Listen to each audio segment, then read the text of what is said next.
So hi guys. So நம்ம Chennai super Kings வந்து இந்த மேட்ச்சை ஜெயிச்சா பாயிண்ட்ஸ் டேபிள் எத்தனாவது இடத்துல இருப்பாங்க, சிஎஸ்கே டாப் டூக்கு போகிறதுக்கு என்ன பண்ணணும் அப்படிங்கிறதுலாம் இந்த வீடியோவை பார்க்கலாம்.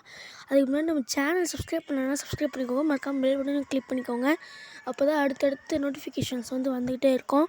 ஸோ அதுக்கு பார்த்திங்கன்னா ஃபஸ்ட்டு சிஎஸ்கே நீங்கள் நடக்க போகிற மேட்ச் ஜெயித்தாங்க அப்படின்னா டாப் தேர்டு பிளேஸ்க்கு போவாங்க.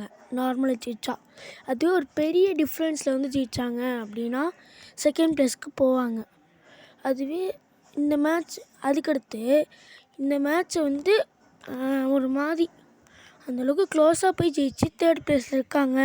இப்போ சிஎஸ்கே செகண்ட் பிளேஸ்க்கு போகணும் அப்படின்னு என்ன பண்ணுறது அப்படின்னு பார்த்தோன்னா, அதுக்கு கேகேஆர் அடுத்த மேட்ச் அவங்களுக்கு 29ஆம் தேதி டிசி கூட அவங்களுக்கு ஒரு மேட்ச் இருக்குது. அந்த மேட்ச்சில் அவங்க தோக்கணும். அதுக்கடுத்து நம்ம சிஎஸ்கேவும் அதுக்கடுத்து 1ஆம் தேதி பஞ்சாப் கிங்ஸ் கூட இருக்கிற மேட்ச்சை ஜெயிக்கணும். ஸோ இந்த மாதிரி அவங்க ஜெயித்தாலே போதும், நம்ம மேலே போயிட்டு டாப் 2ல் உட்காந்துடலாம். ஸோ அதுக்கடுத்து மட்டும் இல்லாமல் டாப் 2க்குள்ளே போனோடனே சிஎஸ்கேவும் விடாமல் ஜெயிச்சிட்டே இருந்தாலே போதுங்க, நம்ம டாப் 2ல் இருக்கலாம். அப்படி டாப் 2க்கு போயிட்டு தோட்டால் third place or fourth place தான் கிடைக்க சான்ஸ் இருக்குது. ஸோ இந்த மேட்ச்சை ஜெயித்தாங்கன்னா ஆல்மோஸ்ட் சிஎஸ்கே கன்ஃபார்ம் ஆகிடுவாங்க ப்ளே ஆஃப்ஸுக்கு. ஸோ இந்த வீடியோவை பற்றி நீங்கள் என்ன நினைக்கிறீங்கன்னு சொல்லுங்கள். மறக்காம சேனல் சப்ஸ்கிரைப் பண்ணிட்டு லைக் பண்ணிக்கோங்க.